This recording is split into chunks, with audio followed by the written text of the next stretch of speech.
menjamah kami, Engkau melawat kami, Engkau mengurapi kami dengan harapan-Mu Bapa. Itu semua kami terima, itu semua terjadi karena Engkau adalah Bapa kami yang menjamah, Engkau adalah Bapa kami yang hidup, Engkau adalah Bapa kami yang kasih. Terpujilah Engkau, Tuhan Allah Bapa kami Yesus Kristus. Engkau abadi selama-lamanya.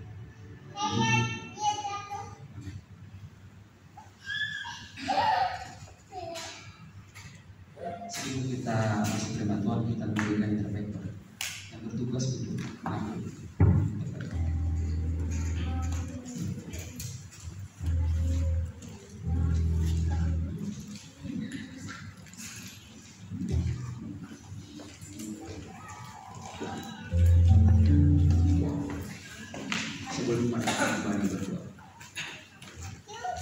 Kembali kami mengucapkan segala syukur dan terima kasih di hadapan-Mu Tuhan Yesus Allah Bapa kami. Kau luar biasa Tuhan, Kau ajaib Tuhan. Kini tiba saatnya kami Tuhan memberikan persembahan, memberikan yang terbaik kepada Tuhan Yesus. Biar Tuhan, apa yang kami berikan Tuhan, Kau berkati berlipat-lipat sampai luber Tuhan. Berkati kami semua, berkati usaha kami, berkati pekerjaan kami Tuhan Yesus. Biarlah kiranya Tuhan, persembahan yang kami berikan kepada-Mu untuk pekerjaan-Mu di tempat ini Tuhan, supaya tempat lain juga Tuhan, Engkau Tuhan yang ditinggikan, yang dimuliakan jangan disanjung. Tuhan, kami siap memberikan persembahan kami dengan sukacita. Mari yang sudah siap untuk memberikan persembahan kita katakan amin. Abdi berkati.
Kembali kami Tuhan mengucapkan segala syukur dan terima kasih kepada Engkau luar biasa atas hidup kami Tuhan Yesus. Tuhan, kini tiba saatnya Tuhan, kami mendengarkan perkataan-Mu, mendengarkan firman-Mu yang akan dibawakan oleh hamba-Mu Tuhan.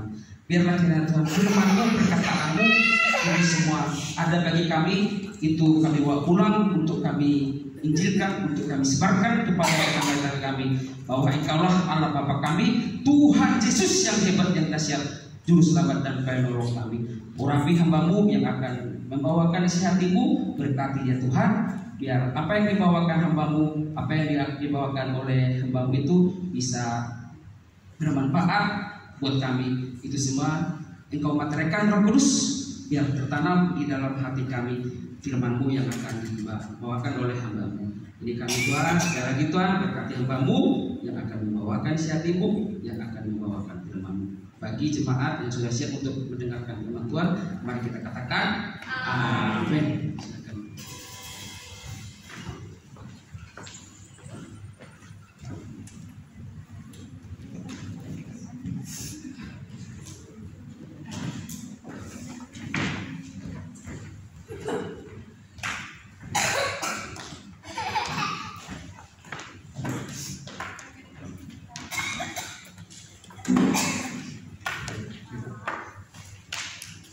Oke, shalom untuk kita semua. Shalom. Seperti kurang semangat, shalom. Shalom. Ya. Sama-sama, mari kita panjatkan puji dan syukur kepada Tuhan. Sebab oleh karena kasih Tuhan, kita diberikan kesempatan untuk berkumpul. Terima kasih untuk jemaat dan juga Pak Pendeta dan keluarga yang sudah mengundang saya untuk membagikan firman Tuhan pada siang hari ini.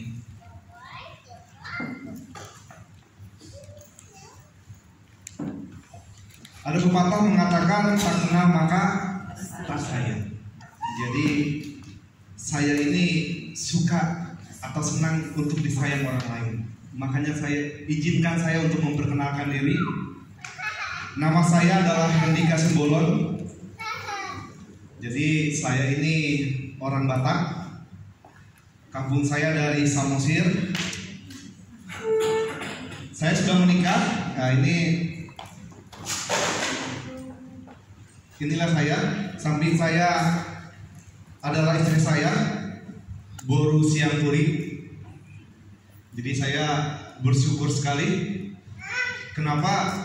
Saya pikir di jemaat ini hanya orang-orang Sunda atau orang Jawa, ternyata banyak orang Bataknya juga ya.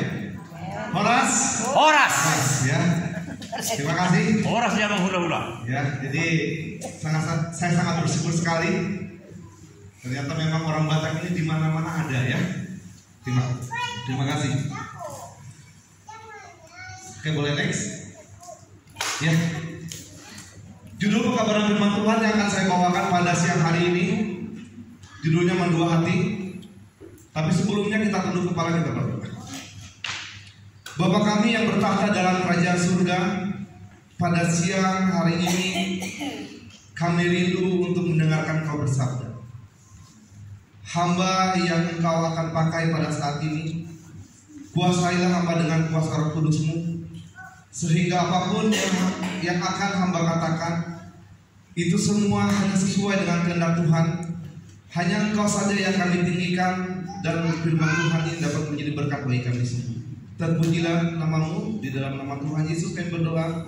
Amin. Inilah judul pekabaran firman Tuhan yang akan saya bawakan pada siang hari ini. Mendua hati. Kalau dalam bahasa Batak itu Mandua Holong. Ya, ada lagunya juga Mandua Holong. Jadi kalau kita dengarkan lagu itu lagunya sangat enak sekali. Saya punya teman orang Papua, dia juga suka lagu itu. Saya bilang sama dia, kenapa kamu suka lagu Batak? Enak musiknya. Dan ini pun adalah lagu yang enak, tapi ceritanya tidak enak. Gitu. Kenapa? Karena di Mandua Holong ini menceritakan bagaimana sepasang kekasih yang putus. Ya. Nah, berbicara tentang hati, biasanya anak-anak muda itu sangat sensitif. Ya. Sini saya lihat ada beberapa anak muda, ada juga anak didik saya di sini ya, Elia dan Yusuf. Berbicara tentang hati itu adalah berbicara tentang sesuatu yang sensitif. Biasanya kalau berbicara tentang hati, seseorang akan ada yang namanya baper. Dibaikin sama lawan jenisnya, dia pikir, jangan-jangan dia suka sama saya. Jadi ini sangat sensitif. Kenapa sangat sensitif? Karena ini berbicara tentang hati. Dan kita lihat juga beberapa saat yang lalu banyak di Indonesia ini yang sedang mendua hati. Ya, saya lihat ada penyanyi favorit saya, Virgon. Ya, itu Bapak Ibu mungkin sudah tahu ya, Virgon Tambunan. Ada juga kemarin baru-baru lagi pelawak kita, Desta. Bagaimana dia ingin cerai dengan istrinya. Artinya ini sangat banyak sekali terdapat di dalam kehidupan kita. Coba kita next. Jadi akan potongnya supaya membuktikan bahwa ada negara-negara di Asia Tenggara yang memang tingkat kesetiaannya itu sangat sedikit. Kalau kita lihat di layar, kalau nggak bisa nggak apa-apa, dikatakan negara pertama di Asia Tenggara yang banyak orangnya suka mendua hati itu Thailand. Dikatakan Thailand itu 50% orangnya suka mendua hati. Artinya 5 dari 10 pasang, bisa-bisa 5 pasangan itu bercerai gara-gara mendua hati. Ada juga yang kedua, Indonesia. Nah ini ya, ternyata Indonesia itu ada sekitar 40%. Saya harap dan doa saya tidak ada di jemaat ini yang mendua hati. Amin. Amin. Yang ketiga ada juga Singapura dan juga Malaysia. Artinya mendua hal ini bisa dirasakan oleh semua orang. Enggak anak muda, enggak orang tua, semuanya bisa merasakannya. Dan pada saat ini kita akan membahas, coba di next satu tokoh Alkitab yang pernah menduakan hati Tuhan. Ya, di sini ada beberapa yang saya berikan contoh, Adam dan Hawa. Bagaimana Adam dan Hawa Tuhan berikan pekerjaan bagi mereka. Jagalah taman ini, peliharalah, usahakanlah. Dan Tuhan juga berikan informasi kepada mereka, janganlah makan buah daripada pohon ini. Mereka makan. Ada juga dikatakan di sana ada Simpson. Bagaimana Simpson ini Tuhan bilang engkau ini akan menjadi seorang pembebas bagi bangsa Israel, tapi dia malah terpikat hatinya kepada wanita Filistin. Ada juga di sana Yudas Iskariot, seorang murid Yesus, seorang bendahara. Bagaimana ketika dia Tuhan pakai untuk menjadi seorang bendahara, dia menduakan hati Tuhan. Dia rela menjual Tuhan hanya untuk uang. Dan pada saat ini kita akan membahas satu tokoh, yaitu Daud. Kalau kita bahas banyak, saya pikir waktunya tidak akan cukup. Ya, coba di next. Siapa itu Daud? Daud adalah seorang gembala kambing dan domba. Inilah masa muda Daud. Kegiatan dia ketika dia masih muda, mungkin masih anak-anak, dia mengembalakan kambing dan domba. Saya pikir ini adalah pekerjaan yang sulit. Kenapa? Karena zaman dulu kambing dan domba itu nggak sedikit. Mungkin satu orang bisa mempunyai puluhan, bahkan ratusan. Dan juga bagaimana Daud adalah seorang raja yang dipilih oleh Tuhan. Dari dia seorang gembala, Tuhan pilih menjadi seorang raja. Bagaimana Daud juga mengalahkan Goliat. Coba di next. Ya, lagi, ya. Siapa yang nggak kenal atau nggak tahu tentang cerita ini? Bagaimana Daud yang badannya kecil mengalahkan Goliat yang badannya besar. Goliat datang dengan perlengkapan perangnya, Goliat datang dengan pedangnya, tapi Daud datang hanya dengan ketapel. Saya pikir kalau sekarang kita berperang, orang bawa pedang, bawa perisai, pakai ketopong, kita bawa ketapel, seperti ngelawak. Kenapa ngelawak? Kita ditebas saja bisa mati langsung. Tapi bagaimana Daud bisa mengalahkan Goliat hanya dengan menggunakan ketapel? Tapi bukan hanya itu yang penting. Yang penting daripada cerita Daud adalah Daud datang atas nama Tuhan. Amin. Inilah yang mengakibatkan bagaimana Daud dapat mengalahkan Goliat. Sesuatu yang tidak mungkin bagi saya. Bagi kita semua tidak mungkin. Coba next. Bagaimana Daud juga dipilih oleh Tuhan untuk menjadi raja atas Yehuda. Next lagi, kita akan melihat juga bagaimana Daud dipilih oleh Tuhan untuk menjadi raja atas Israel.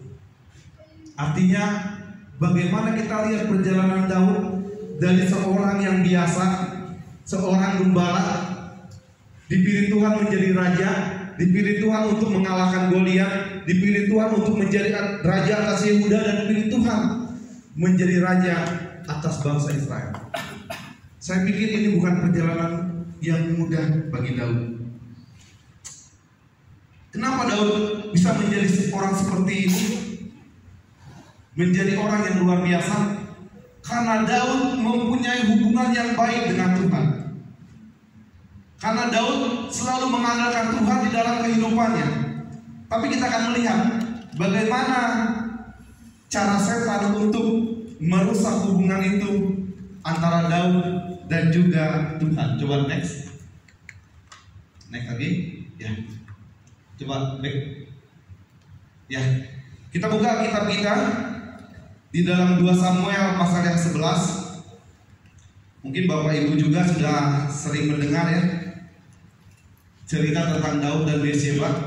Next lagi. Kita juga akan melihat cara setan menghancurkan hubungan Daud dengan Tuhan. Next. Yang pertama, setan menghancurkan Daud dengan menggunakan seorang wanita.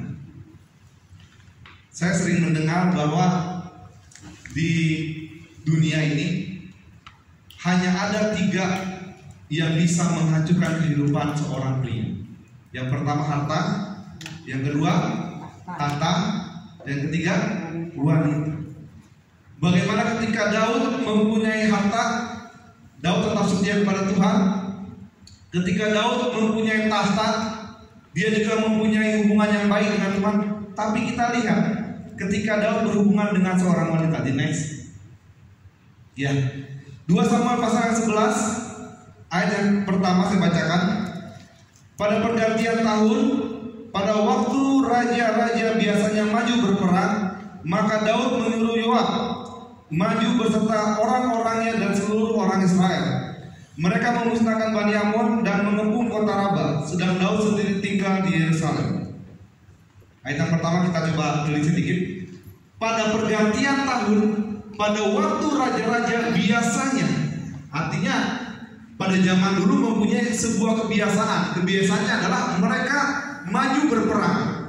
Jadi yang perang ini bukan hanya prajuritnya, tapi raja-raja maju berperang. Tapi kita lihat di ayat yang pertama, Daud hanya menyuruh Yoab maju beserta orang-orangnya dan seluruh orang Israel.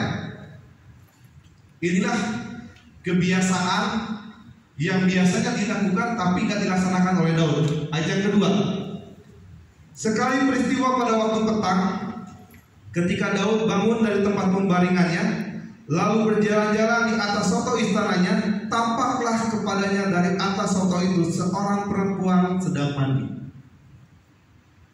Perempuan itu sangat elok rupanya. Inilah suatu kebiasaan yang harusnya dilakukan oleh Daud, tapi dia malah tidak melaksanakannya dan akhirnya dia pun jatuh. Begitu pula dengan kita, yang biasanya kita ke gereja pada hari Minggu, tapi kita lebih penting acara di luar sana. Hati-hati, bisa-bisa kita jatuh juga. Ini juga yang dirasakan oleh Daud. Bagaimana harusnya Daud ikut berperang dengan pasukannya, dia malah tinggal. Dikatakan sedang Daud sendiri tinggal di Yerusalem. Artinya mungkin pada saat itu di Yerusalem hanya Daud aja laki-laki yang dewasa pada saat itu. Karena dikatakan seluruh orang Israel pergi berperang. Tapi kita lihat hanya Daud saja. Dan kita lihat bagaimana setan menggoda Daud. Ketika Daud berjalan-jalan, dia lihat, ada cewek ini cantik. Alkitab yang mengatakan perempuan itu sedang mandi. Nah, ini bahayanya ini untuk laki-laki. Bukan hanya itu saja, kita lihat lagi. Perempuan itu sangat elok rupanya. Alkitab mengatakan sangat elok. Kalau dikatakan sangat elok berarti cantik banget. Kalau orang Batak begat naik uang, kan gitu. Jadi katakan bahwa ketika Daud sedang berjalan-jalan, dilihat-lihat, ada yang mandi, cantik banget lagi. Kita tahu jalan cerita selanjutnya bagaimana ketika Daud melihat dengan matanya, hatinya pun ingin, wah, gimana kalau dia menjadi istriku? Diambillah Bathsheba ini. Coba next.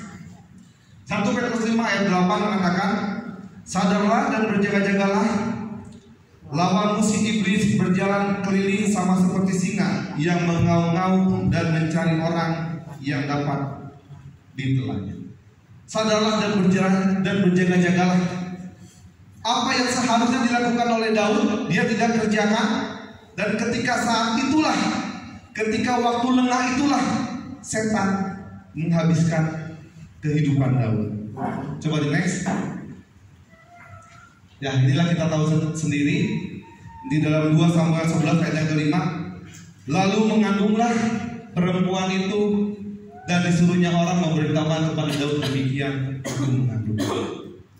Inilah memang kehidupan yang biasanya menghancurkan seorang laki-laki.